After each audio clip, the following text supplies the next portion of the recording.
Welcome back to the Live and Amplified Indie Fusion podcast. I'm your host, Tom Quiet. We are here at day 3 at In a Jam down by the river at Mountain Breeze Campgrounds.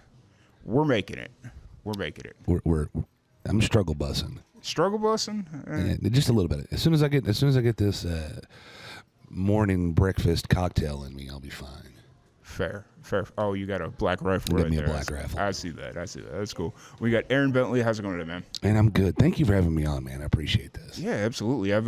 We've been talking a little bit off and on, trying to get something squared up, and you happen to just catch me outside. And it's like, hey, let's go. 15 minutes. Let's do this. Appreciate it, man. Long time listener, first time caller. Appreciate that. So how's you're based out of Fort Worth, or you're out of Fort Worth at this point? We'll call it Fort Worth adjacent. It's the easiest way. Fort Worth Music Town is my favorite one, and I'm kind of just south of there. We were in Godley, and we just moved to Grandview, so little country in there. But I claim Fort Worth. That's where I do most of my business. Nice. That's where you go to work and all that fun stuff. Well, yeah. Fort Worth adjacent. Fort Worth adjacent. I love that phrase. Yeah, man. So you were the host of Off Mic, Off the Record. Yes, sir. How long have you been doing that? We should be coming up on, we're at 3 years right now. So I've been doing the podcast for 3 years. Got about 145 episodes out there-ish. I don't know off the top of my head. And it's been a ride. A lot of learning curves as I've gone through it. Pretty much self-taught how to do the board myself, how to set up all the gear. A lot of YouTube videos and a lot of my wife Googling something because I was frustrated and wanted to rage quit. Yeah, fair enough. I think all of us had that moment early on. I still have that moment. Fair. But you also have an extensive career in radio even prior to the podcast and all that stuff. You were the executive producer of The Ranch? It was Texas Red Dirt Roads, which was the out of the ranch at 95.9 in Fort Worth for Texas Red Dirt Roads for 13 years. Off and on, it really started with music journalism, doing a lot of writing. If you want to circle all the way back to the college days, went for an English degree in the A&M system. Was at East Texas State, which became A&M Commerce. Yeah.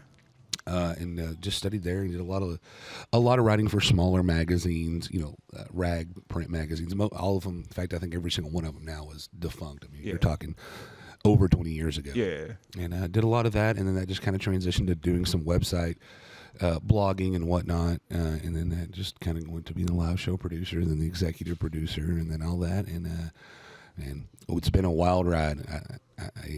I'm blessed when I look back on the memories I've got to experience and the rooms I've been able to hide out in. Yeah, I feel that. And so the microphone, it was just one of those things. For anybody that knows the history of what happened with Texas Red Dirt Roads, I don't like to get into it and talk about it publicly, but I mean it's out there.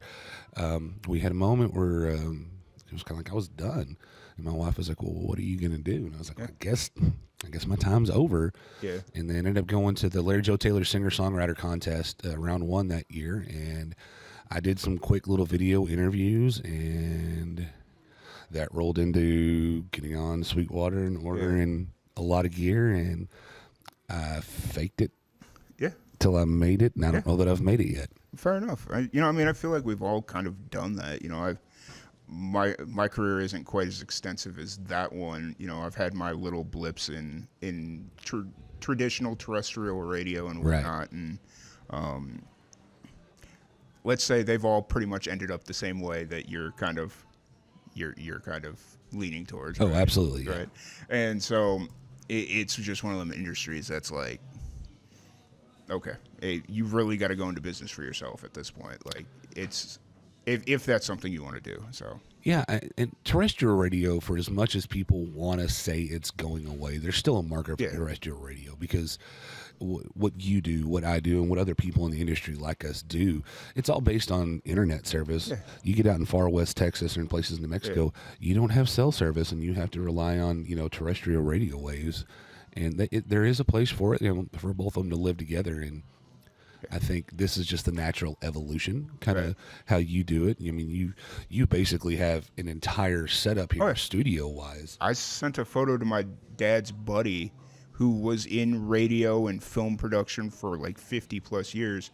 He's like, let's call it $3,000 worth of equipment you got sitting there. that's a million times better than the $20,000 worth of equipment I've got sitting in my garage that I can't get nobody to buy.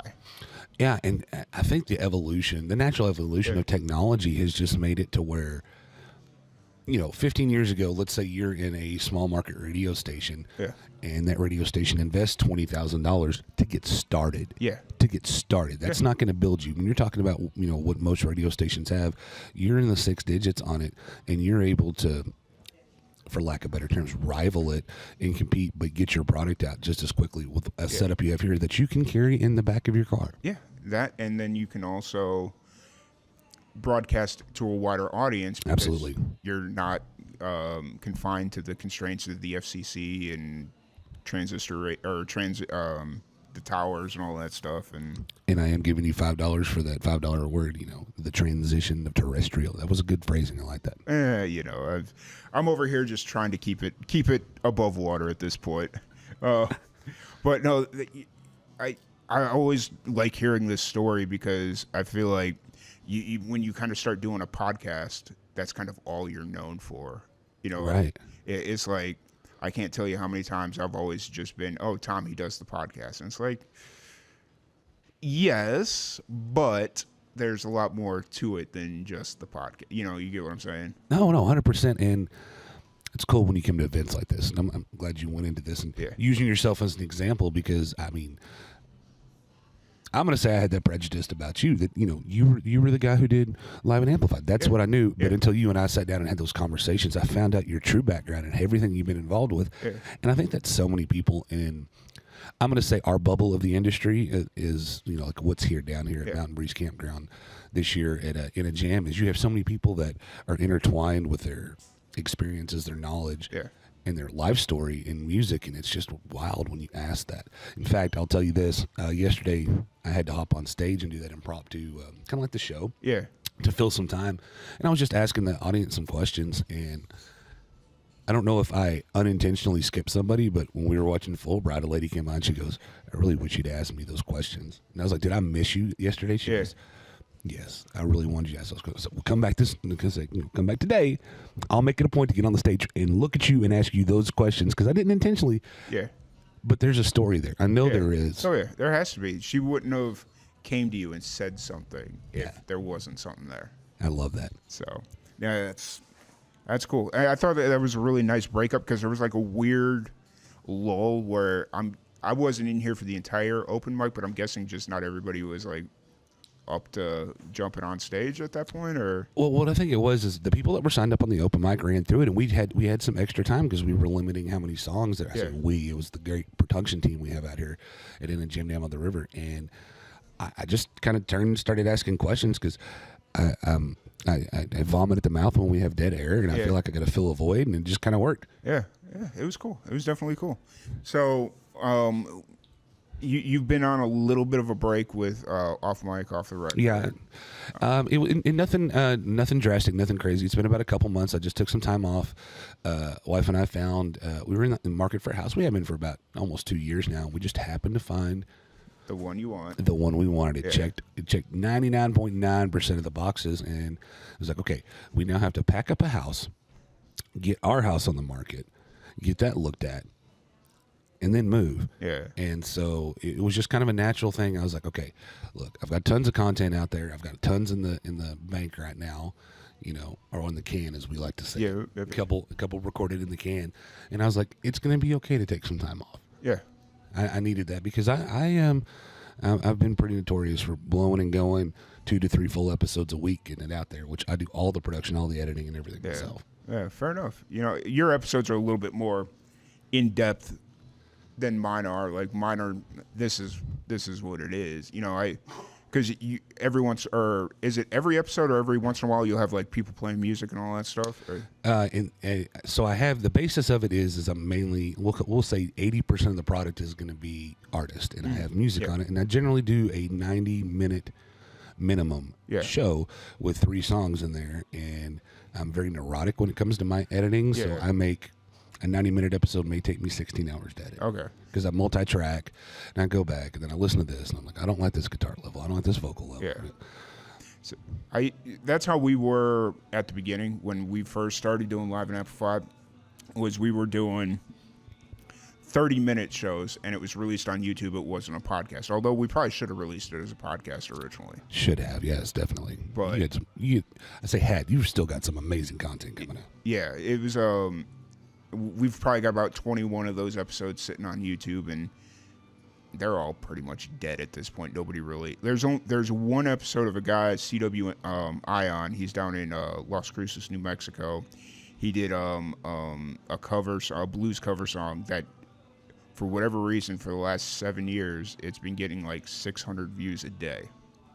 That's wild. I don't know why. I don't know. Like it's. Yeah, for whatever reason, it's just consistently. I know I can go check my analytics and be like, oh, yep, I know where those views are coming from. I'm going to have to check this one out. Yeah. I'll pull it up here in a minute. So, kind of moving forward, I know we'd kind of talked off the record a little bit. Off mic, yep. Gotcha.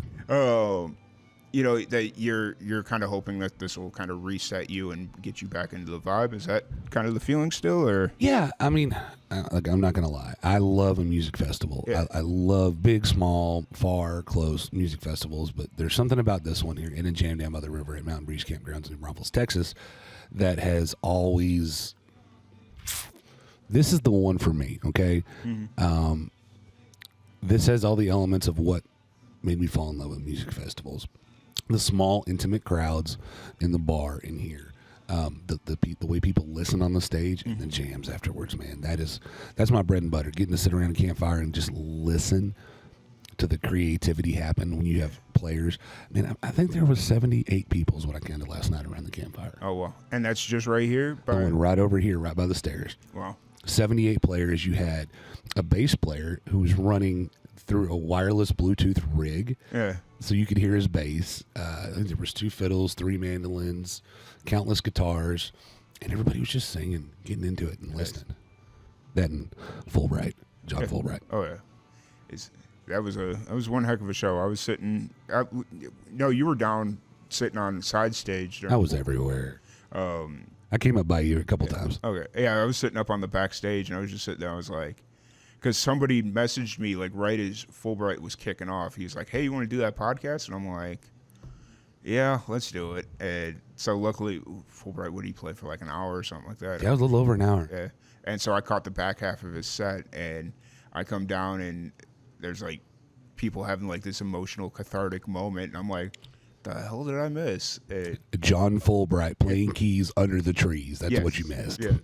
And then he started kicking into, like, I think I walked in and he started playing all them sad sad songs, and I'm like, oh God, okay, hold it together, let's go. Go grab the Kleenex, honey. Right.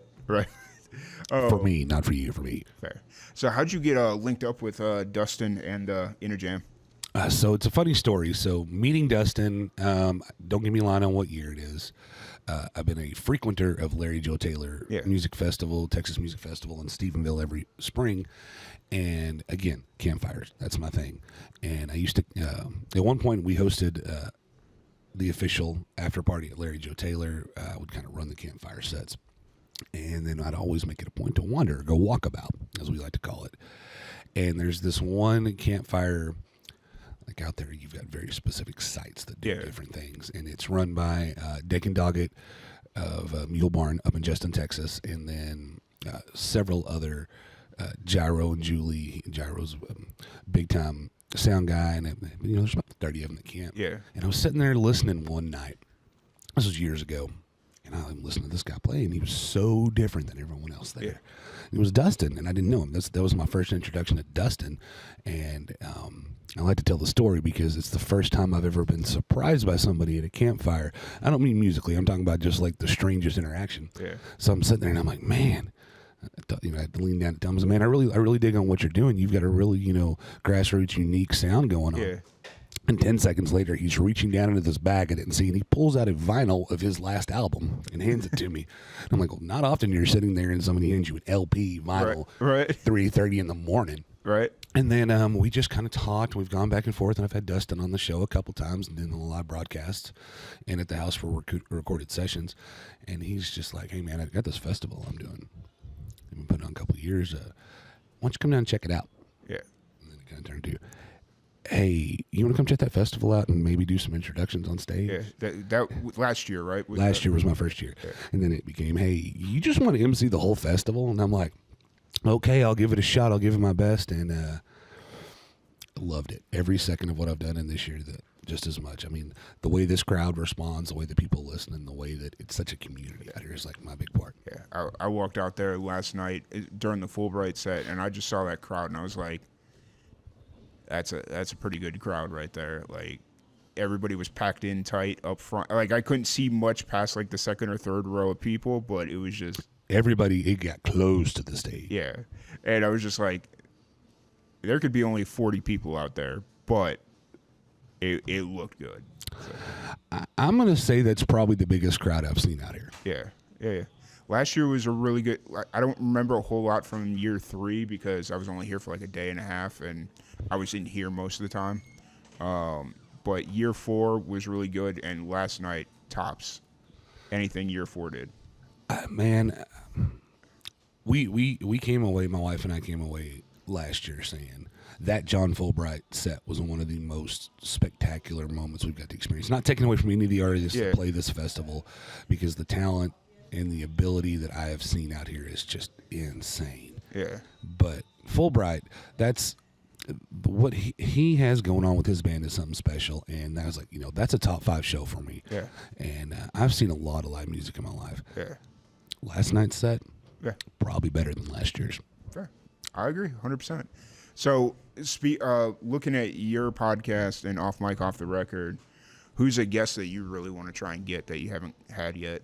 So if he's listening, we've had phone conversations multiple times about this, and he hasn't done it. So Mike Ryan, you need to come to the house and do an episode with me, because I record everything in the house. Yeah. Or, at events like this. Yeah. But we've been circling the map and the calendar for about a year and a half now to get this done. Yeah. Mike Ryan, come do my show. Fair. That's the funny answer, because it's going to happen. If I could, anyone? Yeah, anyone. Yeah. Caitlin Smith. I don't know who that is. So Caitlin Smith, she's a singer-songwriter out of Nashville. And, Okay. she is, if anybody listens to the show, I probably mention her name twice an episode. Okay. But she's one of my top favorite songwriters of all time. Nice.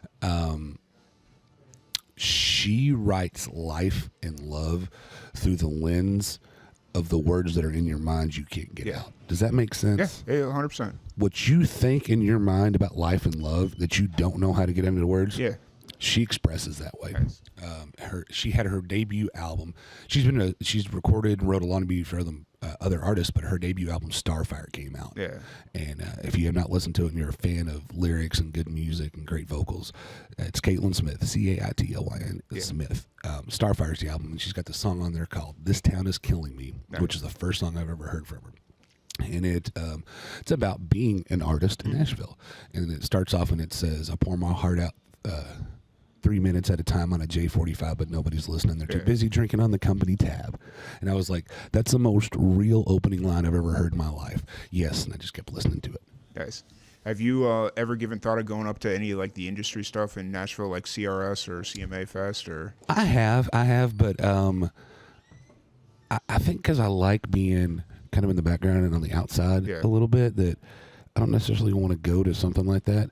I will eventually, but right now I'm very happy with where I'm at with the show. Yeah, fair enough.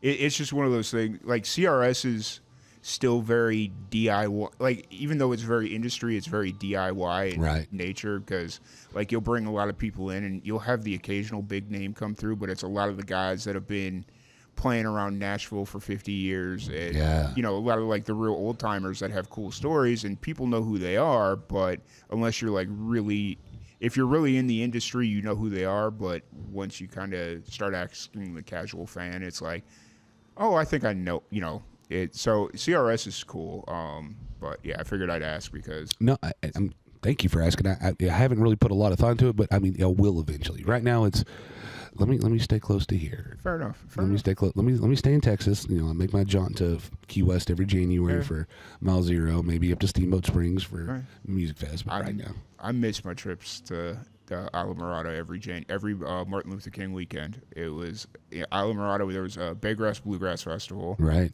That's we were talking about it yesterday. I was During gonna say the you show. were just talking about that. Yeah, Yeah. and it's like it was something amazing, and then the pandemic hit, and then some sketchy shit started happening. Always.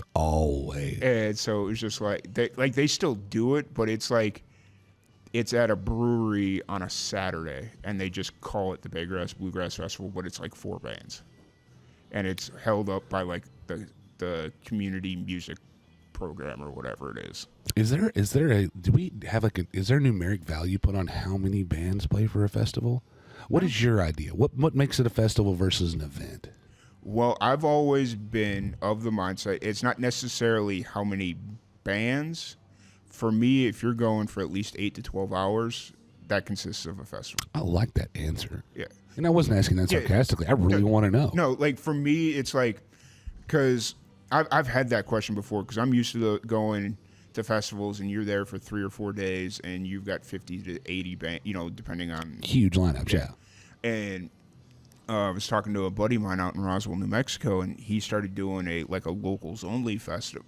It's not locals only, but he has a venue, so he wants to kind of like promote the scene and try and get the people in the scene a little bit more exposure. And honestly, he really does it to kind of audition every year to see who's improving, to see who can come in and open for his regional or national acts that come in. Yeah, I like that. I like that idea.